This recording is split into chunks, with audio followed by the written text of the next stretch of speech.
Our program is specifically tailored for youth who are involved in the justice system. I was actually one of the first people of thousands of Albertan youth that got early release, and that was through Gloves Not Guns.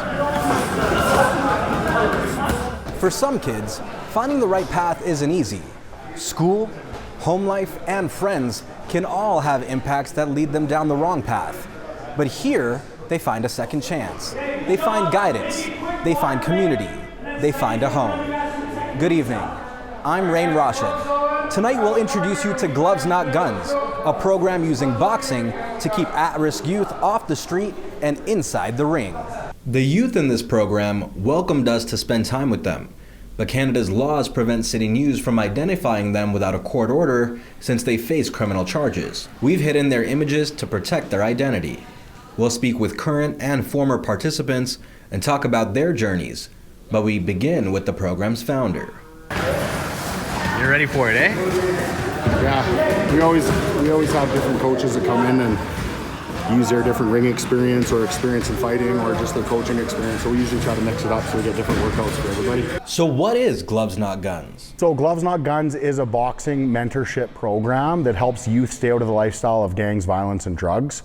We're not just about boxing and teaching kids how to fight. We're giving them that discipline and outlet to be able to walk away, use their words, control their emotions, and to be able to handle life's tough situations. It's one of 11 programs a judge can assign a youth to in order to defer their charge. We're also a sanction for Calgary Youth Justice Society, so when a youth gets charged and it goes through diversion, either a CPS or an EJS file, we are one of those options to send youth to so that they can complete our program and not get a criminal record.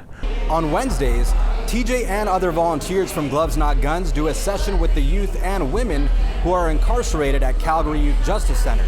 Usually when they get out, the CO has my cards and he gives them to them, and you know, we're usually one of the first calls when they get out about, hey, how do I sign up for Sundays? Hey, how do I do a resume? Hey, where can I access housing? A lot of the kids that are sent into open custody, so Excel, the halfway house, will actually go there and either run program there or do mentorship one-on-one with them there. And on Sundays, Gloves Not Guns hosts youth here at Olympus Boxing Club in Northeast Calgary. Can you just walk us through what would happen for someone who walked through that door on the first day? Absolutely. So a typical day, you know, the youth come in, get their hands wrapped, and then we have a lived experience speaker who will come in and share their story. So someone who's overcome addiction, an ex-gang member who's turned his life around, someone who's done time in federal prison, to give these youth the understanding of what some of those choices could end up like. And also helping them understand, you know, choice and consequence. After the speaker, we get into a no contact boxing routine where, you know, we work them out through a healthy workout. We teach the basics, we teach footwork, pad drills, how to punch properly. And then as you guys seen, we do the group squat. So we all circle up as a team and suffer through 50 to 100 squats depending on the day. And then we get in the ring and we teach the life skills portion. And that's anywhere from, again, how to talk to police, how to face your first charge or court appearance, what you guys are posting on social media. We're seeing almost an epidemic of youth right now posting with firearms on social media. 99% of the times they are airsoft firearms, but the police are charging as such because of the velocity that those guns are shooting. They're charging them and treating them as actual firearms, and the consequences are as such. Boxing is a form of violence, and you're using it to teach peace and discipline. So why boxing? Well, boxing is such an extraordinary sport. It's not just to be able to compete, but it's that piece to be able to deregulate your emotions. Learn how to channel that anger or violence into something that's positive. Once you get in this ring, it's a lot different than fighting on the street and using that unchanneled violence. So we teach discipline, confidence, you know, a little bit of self-defense, but it's also that team building, that community, that safe place to come inside the ring where these youth aren't out in the streets committing crime. Or if they do, you know, there's no judgment about that, but we actually give them the opportunity to speak with a mentor, a boxing coach, have a positive male role model that can then help them through that process, whether it's how to speak to police, knowing your rights, knowing that you can remain silent, whether it's showing up to your first court appearance and making sure that you show up for fingerprinting, how to get duty counsel, how to apply for legal aid, all these different things. Boxing is just kind of the catalyst, and for a lot of these youth it's the buy-in, because they all want to be a part of that violence, but now we're actually teaching them how to channel it in a way that's healthy. Like many of the kids he mentors today, he had a rough childhood. But for Sheehan, it escalated far deeper into adult life. For myself, that was falling into that gang life. I wanted that brotherhood, I wanted that camaraderie, I wanted people that had my back when they said they were going to, because I didn't have that most of my life. Things I've survived is, stabbings, drive-by shootings, SWAT raids, the list goes on. And I don't think our youth are quite there, but we have some that are quite on the edge. And if there was no intervention early on, they will definitely be down that road. So now we're teaching these kids that it doesn't always have to be that negative lifestyle. You can find that same sense of purpose, belonging, and brotherhood in a safe community where we're all kind of striving for that common goal, is to be better than we were yesterday. I'm a firm believer in everybody deserves a second chance, and I will do, and our team will do whatever we can to give these kids that chance. What challenges did you face getting this off the ground? Yeah, so we've faced a lot of challenges. A is, we're teaching youth who have criminal charges for violent offenses, boxing and martial arts. So there was a lot of kind of stigma around that until that we've kind of proven ourselves. The guards, at first were a little apprehensive of us teaching violence and teaching fighting inside of the prison system, until they actually got to see that it's more about discipline, boxing, control. And, some of the youth on the units have actually been self-policing themselves to not get in fights, so that our program hasn't been taken away, or they can always participate in our program. That is, if there is still a program. Funding for Gloves Not Guns was an issue at the start and remains one today. From the space, the equipment, and the food and drinks provided, Sheehan says each Sunday session costs about $1,000. The Calgary Homeless Foundation graciously have funded us through an initiative to help youth exit the system. But there are a lot of challenges in terms of funding, support. We have applied for a bunch of different grants. Whether we get them or not, we're not sure. If our funding is cut short tomorrow, our amazing volunteers will continue to have this program run for these kids, because they need it. The Calgary Homeless Foundation was able to fund the program for a year through an Innovation, Capacity Building and Enhancement, or ICE grant, and would like to see it continue. So it's supporting youth not only while they are incarcerated, but also while they're transitioning out of that world and reintegrating back into normal life. They have those peer mentors. They developed really great relationships with the trainers, with the mentors that attend the sessions. So it's teaching them more about how they don't have to be entrenched in this life, and they're way less likely to end up in the world of adult homelessness. The program is looking for funding now, but Sheehan is confident it will continue to run. He says it isn't just helping the youth, he says it helps him as well. I've done so much negative and so much bad in my life that this is my karmatic debt to repay, right? Every time I help one of these kids through a situation, it helps protect my sobriety or my journey of redemption. What would a program like this have done for you and your youth? Man, if I had this program, it would have given me a sense of who I am, and to be able to believe in myself that I don't have to seek those outside validations. I don't have to seek material possessions to be cool. I don't have to commit crime to be a part of something. I don't have to prove myself through violence to feel like I'm accepted. And I think that's something that we're really trying to do here, is to accept anyone and give them that chance to be the best version of themselves. For some of these kids, the lines between right and wrong aren't always clear, and one lapse in judgment could change their life. Coming up, we hear from a teen who was caught with a CO2 gun and is working to get his life back on track through the help of this program. I was at school and I had the weapon on me. What brought you here? What was the charge that you're dealing with? Mine? It was weapons possession for like a CO2. At Gloves Not Guns, those under 18 in the justice system come here because they're told to, and often stay for the guidance offered to get their lives back on track.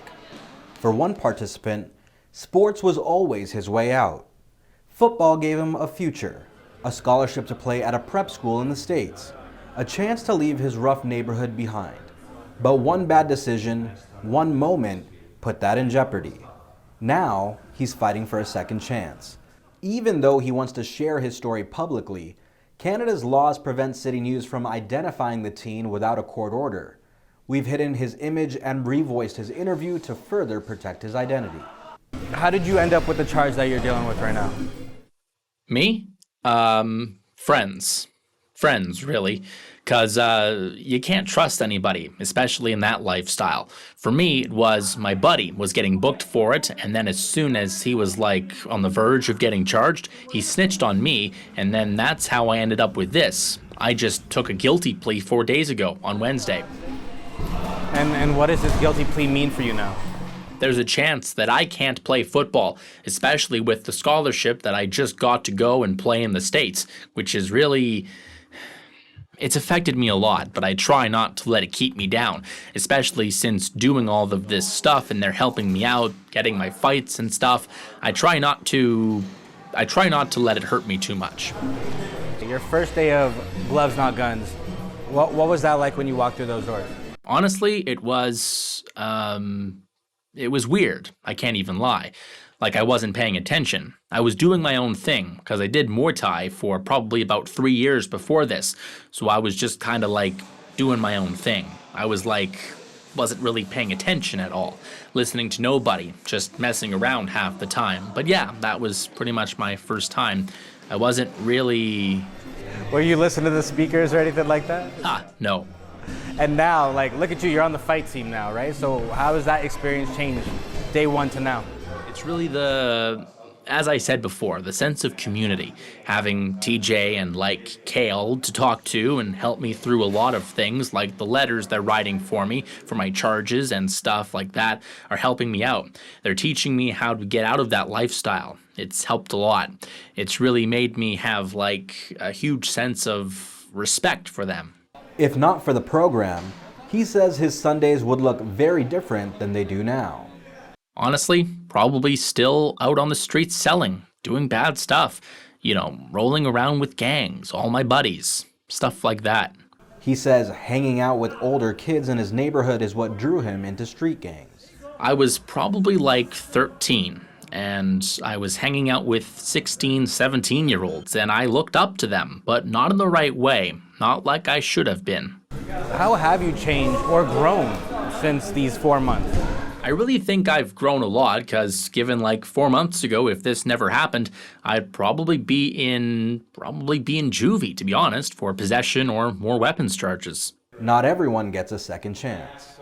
A lot of my friends and stuff have passed away because of that. My one buddy passed away in front of me. That was a really hard time, and that was what really set me straight, I think. It's really hard. It's really hard dealing with things like that when it's not just your friends passing away, but your family too. After spending months with Gloves Not Guns, the teen has a message for youth that may end up in this program. If you're in that lifestyle, rolling with gangs, thinking you're all cool and all that, and then once everything starts hitting you and you realize that's not the life for you, try and come here, and they'll teach you a lot about respect, community, fixing yourself, how to get out of it. They'll give you whatever you need. They've given me a lot of resources to, fix me up and set me straight. What do you want for yourself in the future, inside and outside of the ring? Me? At the end of the day, I just want to make sure that me and my family are good and safe, When I was in the gang and stuff, just realizing how much it put my family at risk. They've been there for me since the beginning, and I just don't want anything to happen to them. After being assigned to the Gloves Not Guns program, he returns every Sunday now by choice and is working towards getting registered with Alberta Boxing. As for his football scholarship, depending on what happens when I get sentenced, it'll depend like what kind of conditions I get, if I can go to the States or not, but I still want to go out there and play football. Coming up, we meet someone who's gone through the Gloves Not Guns journey. He was hit with a serious charge at just 16, but in 3 short years, he's turned his life around and is now a university student, a public speaker, and is working towards launching his own business. I was actually one of the first people of thousands of Albertan youth that got early release, and that was through Gloves Not Guns. What were you charged with? I was charged with one of the murder charges, with the word murder on it. I was charged with a few other charges, but I was 16 years old when I was charged with one of them. Not everyone's journey with Gloves Not Guns begins in this gym. Sajid was just 16 when he was charged in connection with the plot to commit murder. He spent 2 years behind bars, unsure of what his life would look like. Inside the Calgary Youth Justice Center is where he was introduced to the people behind Gloves Not Guns. I met TJ before Gloves Not Guns even started, even before it was a real thing. When I met TJ, I was kind of in a weird spot in life. So I was constantly getting in fights. I was incarcerated, actually. I was constantly getting in fights, I was stealing people's food. I was just a bully, I wasn't being a good kid. And after I kind of met he kind of seen that in me. He kind of seen that I wasn't doing good. He kind of seen that I was getting in a lot of fights, but he seen this potential in me. That's what he said, He said he seen some potential in me. And then I talked to him, and then really through the insight that he gave me about how he was in that life before me, right? He was in that life, he was going through the same exact footsteps as me, and I learned that really it wasn't he taught me all the hardships he went through, and I really seen that it aligned with my own hardships. In juvie, when you were working with TJ, what did the program look like then? So what happened is he brought the kids together that love to fight, and he said, I'll teach you guys how to fight, but for me, you have to stay patient, you have to listen, you have to watch, you have to be good on the unit. And they brought a speaker in, and he'd bring a speaker and talk to us just like he did today. And through that, I met a lot of speakers, a lot of coaches. And we do sparring, basically like what happened right here. For me, I think he's teaching consistency and dedication and self-control in a way of teaching peace, because kids, they love to get violent, you know what I mean? I can't even blame the kids that are getting in fights right now, but instead of teaching them to just go wildly swinging, he's teaching them self-control, he's teaching them to be a better man, and that's what boxing and I think martial arts does for anybody. Sajid says he didn't take the program seriously at first, saying he joined to get out of his cell and let some anger out. He never thought about what it could help him do, or that he would ever return on his own. Before I went to Gloves Not Guns for the first time, I was expecting when I get out, I'm gonna go straight back to it, you know what I mean? Sell drugs of every name, every type, you know what I mean? Just not be a model citizen, you know what I mean? Basically, in lighter words of saying it. But ever since I joined GNG, I met entrepreneurs, multimillionaires, and through that I learned that I have a different path in life. I actually want to be an entrepreneur, and through that I'm actually launching my own business here in the summer. It's called Died Canada. And what it does is it changes people's leather seats. So I got funding, I got grants approved, stuff like that. While in custody, Sajid got his diploma and is now in his first year at university. To become someone that I thought was a nerd was a weird switch, because I thought I'm never gonna be a nerd. I'm never gonna go to university, you know what I mean? But really, when I came to this program, it just teaches me it's not cool to judge other people. Like his mentors, he wants to share his story with others. I kind of want to be a speaker, speak to youth, because I've seen the effect that he had on me, right? So I want to speak to youth, talk to them about how it's not worth it, how this life is not worth it, you know what I mean? And all the trials and tribulations that this life comes with. If you were a speaker here today, how would you share your story? Let me just start with the actual facts. I had maybe 30 credits. I'm graduated now. I had no hopes of going to university. I'm in university. I was causing everybody stress, my girlfriend, my mom, everybody. Everybody's living life right now. You know what I mean? And I was not happy with myself. I mean, when I was 14, I tried to kill myself. When I was 16, I got charged with one of the worst charges. You know what I mean? But here I am. I was actually one of the first people of thousands of Albertan youth that got early release, and that was through Gloves Not Guns. Because I stayed consistent, I stayed true to myself, I excelled while I was in incarceration. With all the changes that you've made in your life, I have to ask, are you proud of yourself now? Of course, yeah, I am. I'm very proud of myself. And you know what I seen? I seen that my mom is very proud of me. Although now I'm not making as much money, sometimes I might need to ask my mom for gas money, you know what I mean? I see that she's a lot happier in who I am, who I became. Yeah, in and out, in and out, in and out. 30 seconds! Gloves Not Guns aims to change young lives. It's not just about boxing. It's about giving them a place to belong, to grow, to turn things around and giving them real-world mentorship. For those who are in the program or those who have already gone through it, having a chance to share their stories is a chance to reflect on the changes they've made. I can't even talk about what would be in my backpack then, but in my backpack now I have MacBook, iPad, school stuff. During this program, I've learned to not only respect others in a different way, but also respect myself better. While they hope the program keeps them on the right path, they also hope their example will help other youth in similar situations from ever walking through these doors. But if they do, these gloves, this ring, and the people who want to make a difference will be here to help.